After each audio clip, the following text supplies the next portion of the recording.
Next standard है हमारा audit sampling.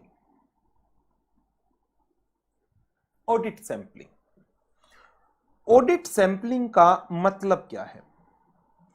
Audit procedures को less than 100% of items with in a population of audit relevance apply करना और उसके बेस पर कंक्लूजन ड्रॉ करना पूरी पॉपुलेशन के लिए।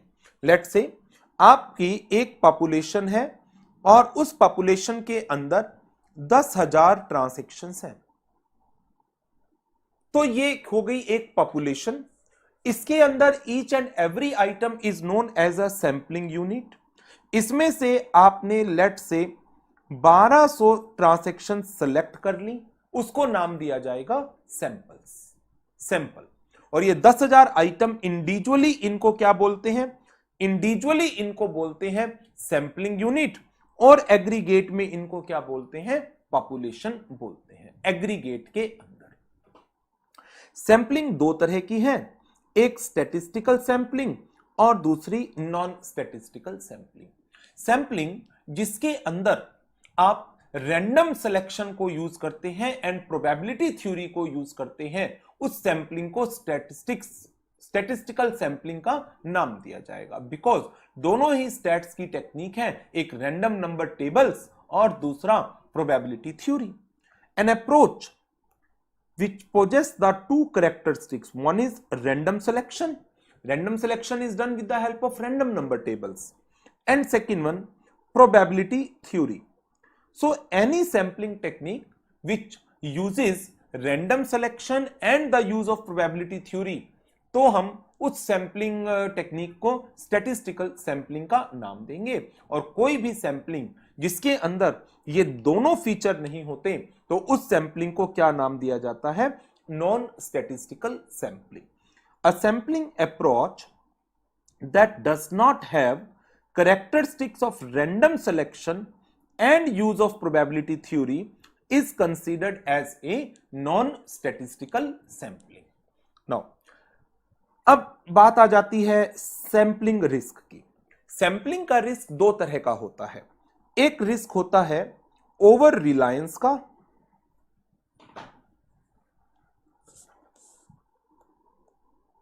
और दूसरा रिस्क होता है हमारा अंडर रिलायंस का। One is of over Reliance and second one is the under Reliance. Over Reliance risk से हमारा क्या मतलब है कि हम सैंपल्स के ऊपर ज्यादा रिलाई कर गए और जिसका रिजल्ट क्या रहा? हमारी ऑडिट इनइफेक्टिव हुई, क्योंकि सैंपल का रिजल्ट डिफर कर रहा है उस रिजल्ट से यदि आप 100% ट्रांजैक्शंस को चेक करते। मींस आपने माना कि इंटरनल कंट्रोल स्ट्रॉन्ग है जबकि वो स्ट्रॉन्ग नहीं थे। आपने माना कोई मिस स्टेटमेंट नहीं है जबकि मिस स्टेटमेंट एग्जिस्ट करती थी। अंडर रिलायंस में आप कह रहे हैं इंटरनल कंट्रोल वीक है जबकि वो वीक नहीं थे। आप मिस स्टेटमेंट कह रहे हैं एग्जिस्ट करती है, मिस स्टेटमेंट एग्जिस्ट, सॉरी, आप कह रहे हैं मिस स्टेटमेंट एग्जिस्ट करती है जबकि मिस स्टेटमेंट एग्जिस्ट नहीं करती है। सो सैंपलिंग का रिस्क वो रिस्क है जहां पर ऑडिटर ने जो अपना कंक्लूजन ड्रॉ किया है सैंपल के बेस पर, वो डिफरेंट हो सकता है उस कंक्लूजन से यदि वो पूरी पॉपुलेशन को चेक करता। तो दो तरह के रिस्क आ जाते हैं इसमें, एक ओवर रिलायंस का रिस्क और दूसरा अंडर रिलायंस का रिस्क। आगे बढ़ते हैं। नॉन सैंपलिंग रिस्क, जो रिस्क आपकी सैंपलिंग के कारण नहीं है, आपके गलत प्रोसीजर्स के कारण है, that is non sampling risk. फिर एक टॉपिक गिवन है स्ट्रेटिफिकेशन का, ये आपको आता ही है, एक हेटेरोजीनस पॉपुलेशन को होमोजीनस ग्रुप में कन्वर्ट कर देना। समटाइम्स एक पॉपुलेशन बहुत ज्यादा डाइवर्सिफाइड होती है जिसके अंदर मैं सेल्स का एग्जांपल लूं जो मैंने रेगुलर क्लास में भी लिया हुआ है कि होलसेल है, रिटेल है, एक्सपोर्ट सेल है, लोकल सेल है, रिलेटेड पार्टीज को सेल है, गवर्नमेंट को सेल है, इंटर डिपार्टमेंटल ट्रांसफर्स हैं। तो यदि आप इस पूरी पॉपुलेशन में से सैंपल निकालोगे तो वो सैंपल रिप्रेजेंटेटिव नहीं होगा पूरी पॉपुलेशन का। तो ऐसी सिचुएशन में आप क्या कर सकते हैं, आप इस पूरी पॉपुलेशन को डिवाइड कर सकते हैं छोटे छोटे ग्रुप्स के अंदर। जब आपने इस पॉपुलेशन को छोटे छोटे ग्रुप्स में डिवाइड करा सिमिलर नेचर के, तो वो सारे इंडिविजुअल ग्रुप क्या बन जाते हैं, स्ट्रेटा बन जाते हैं, और आप फिर इस एक ग्रुप में से सैंपल्स को सिलेक्ट करें। जब आपने इस तरीके से हर एक ग्रुप में से सैंपल्स को सिलेक्ट किया तो उसका रिजल्ट क्या रहेगा कि वो सैंपल्स रिप्रेजेंट कर रहे होंगे पूरी पॉपुलेशन को। इसको बोला जाता है स्ट्रेटिफिकेशन। फिर मेरे पास दो छोटे छोटे वर्ड और हैं। एक वर्ड है टॉलरेबल मिस स्टेटमेंट का और दूसरा वर्ड है टॉलरेबल रेट ऑफ डेविएशन का। Tolerable misstatement accounting information के रेफरेंस में यूज किया जाएगा in relation to accounting information, और जबकि tolerable rate of deviation internal control के रेफरेंस में यूज किया जाएगा। टॉलरेबल मिस स्टेटमेंट क्या है, अकाउंटिंग इंफॉर्मेशन में मिस स्टेटमेंट्स जिनको आप बिना किसी फर्दर इन्वेस्टिगेशन के टॉलरेट कर सकते हो, मींस इग्नोर कर सकते हो, and these misstatements are clearly of trivial nature. And tolerable rate of deviation internal control की डेविएशंस, इंटरनल कंट्रोल की पॉलिसीज को एडहियर ना करना, उनको कंप्लाई ना करना, इंटरनल कंट्रोल में डेफिशिएंसीज हैं, इंटरनल कंट्रोल में वीकनेसेस हैं, but weaknesses are not so much significant कि जिसके कारण अकाउंटिंग डाटा में कोई मिस स्टेटमेंट्स क्रिएट हो रही हो, तो हम ऐसे इंटरनल कंट्रोल की वीकनेसेस को टॉलरेट कर सकते हैं।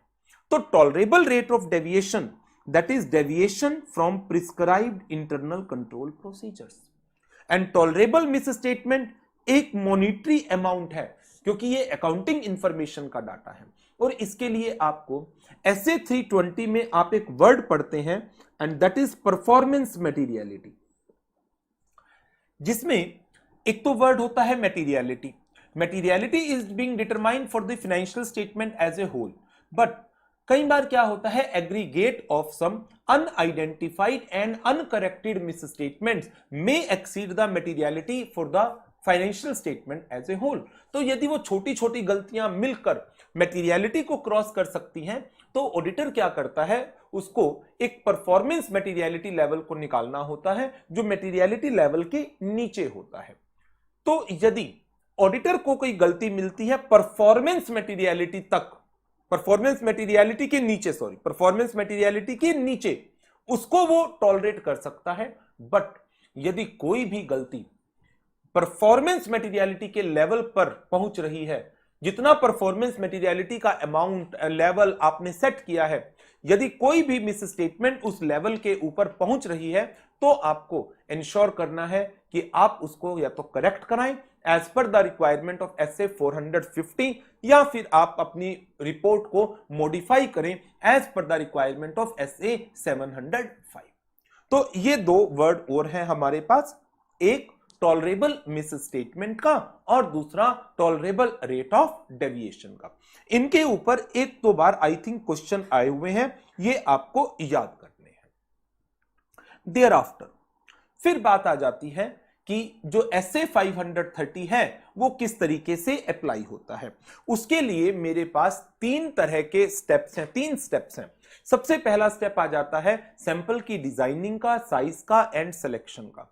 मुझे सैंपल की डिजाइनिंग करनी है इन सच अ मैनर कि मैं पूरी पॉपुलेशन को रिप्रेजेंट करवा सकूं, और इस पर्पस के लिए अभी मैंने आपको एक छोटा सा कॉन्सेप्ट समझाया था स्ट्रेटिफिकेशन का। सो auditor is required to design the sample in such a manner that the sample select should represent the entire population। एक बात। नंबर दो, अब आपने डिजाइनिंग कर ली, डिजाइनिंग करने के बाद अब आपको उस पर्टिकुलर स्ट्रेटा में से सैंपल्स एक्सट्रैक्ट करने हैं। किस ग्रुप में से कितनी ट्रांजैक्शंस को सिलेक्ट किया जाए, कितनी ट्रांजैक्शंस को as a sample cover up किया जाए, तो वो आपकी जजमेंट है। लेकिन इस जजमेंट को आपको इस तरीके से अप्लाई करना है that number of samples should be appropriate so that we can reduce our risk to an appropriate low level, इतना कम ना हो सैंपल कि हमारा रिस्क बढ़ जाए। एंड नंबर 3, वंस आपने नंबर भी डिटरमाइन कर लिया तो अब आपको सेलेक्ट करना है एक्चुअल सैंपल। सैंपल सिलेक्शन के लिए मेरे पास 5 मेथड है। एक सिस्टेमैटिक सिलेक्शन, दूसरा ब्लॉक सिलेक्शन, तीसरा haphazard selection, fourth random number and fifth monetary value selection. तो मैंने अभी आपको यह पार्ट कराया है, एक सैंपल का design, number 2 size and number 3 पर सिलेक्शन। और सिलेक्शन के 5 मेथड हैं। Random selection by use of random number table, systematic selection पूरी पॉपुलेशन को डिवाइड कर दें नंबर ऑफ सैंपल से। रैंडम सिलेक्शन में क्या होगा, लेट्स से आपने एक रैंडम नंबर जनरेटर डाला और उसके पास आपके पास एक रैंडम नंबर टेबल निकल करके आ जाएगी, उसमें कोई भी नंबर हो सकते हैं, कोई गैप यूनिफॉर्म नहीं है, कोई ओड इवन ऐसा कुछ फिक्स नहीं है। सिस्टेमैटिक के अंदर क्या होगा, मान लीजिए 1000 ट्रांजैक्शन है और आपको 100 ट्रांजैक्शन सिलेक्ट करनी है, तो ठीक है, एवरी 10th आइटम आप एज ए सैंपल सिलेक्ट कर सकते हैं। मॉनिटरी यूनिट में हाई वैल्यू ट्रांजैक्शंस को एज ए सैंपल आप सिलेक्ट कर लीजिए। हैफेजर्ड सिलेक्शन कोई स्ट्रक्चर टेक्निक नहीं है, ये प्योरली आपकी जजमेंट पर डिपेंड करता है। ब्लॉक सिलेक्शन, मान लीजिए 1000 ट्रांजैक्शंस हैं और आपको इसमें से 100 ट्रांजैक्शन सिलेक्ट करनी है। 100 ट्रांजैक्शन आपने सिलेक्ट की, 10-10 ट्रांजैक्शन के 10 ब्लॉक, तो आपके पास 10 ब्लॉक बनाने हैं, तो एक ब्लॉक हो गया कितने का, 100 का। अब आप क्या करेंगे, पहले ब्लॉक में से पहला ब्लॉक हो गया आपका 1 से 100 का, दूसरा ब्लॉक हो गया 101 से 200 का, इसमें से 10 ट्रांजैक्शन आपने मान लो 11, 12 से लेकर 20 तक सिलेक्ट करनी। फिर दूसरा ब्लॉक है 101 से 200 का, इसमें मान लो आपने 151, 152 से लेकर 160 तक सिलेक्ट कर दी। इसमें हुआ क्या, 20 के बाद सीधा 151 आया, गैप भी है और ट्रांजैक्शन कॉन्टिन्यूटी के अंदर भी है। सो 5 मेथड है जिसके थ्रू आप सैंपल्स का सिलेक्शन कर सकते हैं। तो पहला पॉइंट आ गया मेरा सैंपल डिजाइनिंग का, साइज का एंड सिलेक्शन का। वंस आपने सैंपल सेलेक्ट कर लिए तो जो भी आपका डिजाइन ऑडिट प्रोसीजर है वो अप्लाई करो। मान लो आपके पास 100 सैंपल हैं और आपका डिजाइन ऑडिट प्रोसीजर था एक्सटर्नल कंफर्मेशंस लेने का। मैनेजमेंट ने कहा 98 कंफर्मेशन हम आपको अलाउ कर रहे हैं, बट 2 कंफर्मेशन हम आपको अलाउ नहीं करेंगे। क्यों नहीं करेंगे, मैंने रीजन पूछे, मैनेजमेंट ने रीजन दिए, रीजन सेटिस्फैक्टरी थे, तो अब मैं क्या करूं, मेरे पास तो जो कंफर्मेशन है वो 98 की है, ओके, 2 और एडिशनल ले लो, 2 एडिशनल ले लो, इनको बोला जाता है रिप्लेसमेंट सैंपल। और इन जो आपके ये 2 ओरिजिनल सैंपल थे, इनके ऊपर आप ऑल्टरनेट ऑडिट प्रोसीजर अप्लाई करा दो, ऑल्टरनेट ऑडिट प्रोसीजर अप्लाई करा दो। सो इस तरीके से हम अपने ऑडिट प्रोसीजर्स को परफॉर्म करते हैं। We need to apply the designed audit procedure over the sample selected. However, if the designed audit procedure cannot be applied over the sample selected, in such situations, we need to select additional sample and we apply designed audit procedures over the original samples, over the replacement samples. However, original samples के ऊपर हम alternate audit procedures को perform करेंगे। Thereafter, evaluating the result of audit sampling. जो आपने samples का result निकाला है, अब आपको इस पूरे रिजल्ट को इवैल्यूएट करना है सो एज टू डिटरमाइन क्या मैं इस रिजल्ट को पूरी पॉपुलेशन पर अप्लाई कर सकता हूं। If you think that the results of the sample can be applied over the entire population, then determine a conclusion for the entire population and based upon that conclusion express your opinion. However, sometimes it may happen that you are not comfortable in framing the conclusion for the entire population based upon the results of the sample. In such situations आपको क्या करना पड़ेगा, आपको उस particular category of transactions को जिसको आप sampling के रिजल्ट के बेस पर कंक्लूड नहीं करना चाह रहे, उसके लिए आपको कुछ और प्रोसीजर्स को डिजाइन करना पड़ेगा और फिर वो जो नए प्रोसीजर्स आपने या फर्दर प्रोसीजर या एडिशनल प्रोसीजर जो आपने डिजाइन करे हैं कुछ पर्टिकुलर ग्रुप ऑफ ट्रांजैक्शंस के लिए, उनके ऊपर उन प्रोसीजर्स को अप्लाई करिए and then determine the conclusion for the entire population. So इस तरीके से ऑडिट सैंपलिंग का रिजल्ट चलता है। अब आपको जो चीजें कवर अप करनी है इस स्टैंडर्ड के रेफरेंस में, नंबर 1 तो ये क्वेश्चन भी 1-2 बार आया हुआ है, statistical sampling and non statistical sampling. Sampling risk ये भी याद करना है आपको, ये भी आया हुआ है। स्ट्रेटिफिकेशन ये भी आया हुआ है। टॉलरेबल मिसस्टेटमेंट ये भी आया हुआ है। सैंपल डिजाइन साइज सिलेक्शन ये भी आया हुआ है। सैंपल के मेथड ये भी आया हुआ है। अब आप कहोगे सर सारा तो कह दिया जी, इस चैप्टर में से बहुत सारे क्वेश्चन, इस स्टैंडर्ड में से बहुत सारे क्वेश्चंस हैं जो एग्जाम में आए हुए हैं, तो आपको लगभग ये स्टैंडर्ड तो पूरा ही कवर अप करना होगा। और इसका तो आप स्कैनर भी कर लो तब भी सफिशिएंट है, क्यों, स्कैनर में भी आपको ये पूरा स्टैंडर्ड सारे क्वेश्चन आंसर की फॉर्म में मिल ही जाना है। अच्छा, इसमें लास्ट में एक छोटा सा टॉपिक और है, factors affecting sample size. Test of control means while evaluating the internal control, internal control की इवैल्यूएशन के टाइम पर सैंपल सिलेक्शन, यदि आपको लगता है रिस्क ज्यादा है सैंपल बढ़ाइए। आपने अपनी टॉलरेबल रेट ऑफ डेविएशन बढ़ा ली, आप बड़ी गलती भी एक्सेप्ट करने के लिए तैयार है, ठीक है, सैंपल साइज डिक्रीज कर दो। एक्सपेक्टेड रेट ऑफ डेविएशन, आपको लग रहा है डेविएशन, गलतियों के चांस, इंटरनल कंट्रोल की वीकनेसेस के चांस ज्यादा हैं, सैंपल बढ़ाओ ना। आप अपना एश्योरेंस लेवल बढ़ाना चाहते हैं, एश्योरेंस लेवल बढ़ाना है तो ज्यादा चेकिंग करनी पड़ेगी ना, इंक्रीज द सैंपल्स। तो इसी तरह से टेस्ट ऑफ डिटेल्स के लिए है, आपकी assessment risk of material misstatement की आपको लगता है रिस्क ज्यादा है, सैंपल बढ़ाइए। आप एक ही असर्शन पर एक से ज्यादा प्रोसीजर यूज कर रहे हैं, ठीक है, सैंपल डिक्रीज कर सकते हो क्योंकि आप नंबर ऑफ प्रोसीजर्स को बढ़ा रहे हो, प्रोसीजर्स ज्यादा कर रहे हो। एक ही ट्रांजैक्शन को आप एनालिटिकल प्रोसीजर से चेक कर रहे हो, उसी ट्रांजैक्शन पर आप वाउचिंग भी कर रहे हो, उसी ट्रांजैक्शन पर आप एक्सटर्नल कंफर्मेशन के थ्रू भी काम कर रहे हो, तो ठीक है, क्योंकि आपने डिफरेंट प्रोसीजर्स यूज करे हैं एक पर्टिकुलर ट्रांजैक्शन के रेफरेंस में, तो आप अपने सैंपल साइज को कंपैरेटिवली कम रख सकते हैं। लेवल ऑफ एश्योरेंस बढ़ाओगे, सैंपल का साइज बढ़ाना पड़ेगा। मिस स्टेटमेंट की रेंज बढ़ा रहे हो, हां मैं बड़ी गलती भी एक्सेप्ट कर लूंगा, ठीक है, सैंपल साइज डिक्रीज कर दो। Increase in amount of miss statement, जैसे जैसे चेकिंग कर रहे हो मिस स्टेटमेंट के बड़े बड़े अमाउंट मिल रहे हैं, सैंपल को बढ़ाओ। स्ट्रेटिफिकेशन, प्रॉपर डिजाइनिंग करके काम कर रहे हो, डिजाइनिंग कर रहे हो प्रॉपर, तो पूरी पॉपुलेशन को रिप्रेजेंट करने के लिए आप सैंपल का साइज डिक्रीज कर सकते हो।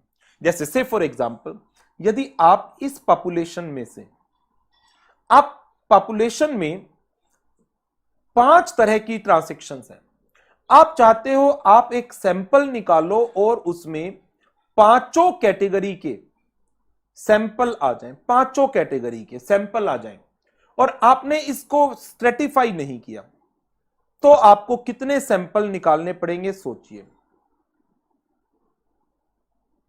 बट मैंने इस पॉपुलेशन को 5 भागों में बांट दिया और मैंने कहा इसमें C1, इसमें C2 सैंपल, इसमें C3 सैंपल, इसमें C4 सैंपल, इसमें C5 सैंपल।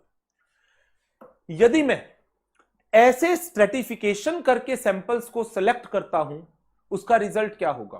क्या मेरे पास हर कैटेगरी का सैंपल होगा या नहीं होगा? होगा।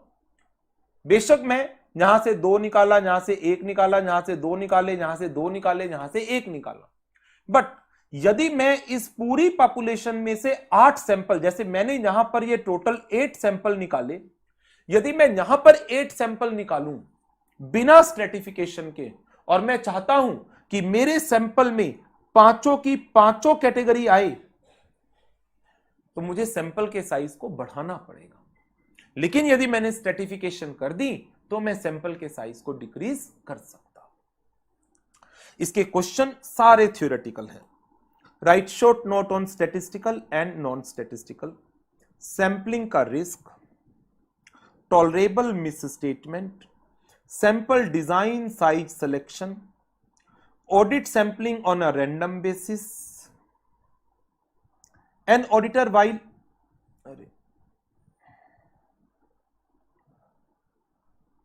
an auditor while analyzing the errors in a sample need not consider the qualitative aspect। ये जब आप इवेलुएटिंग द ऑडिट एविडेंस का टॉपिक पढ़ोगे उसके अंदर मिल जाएगा।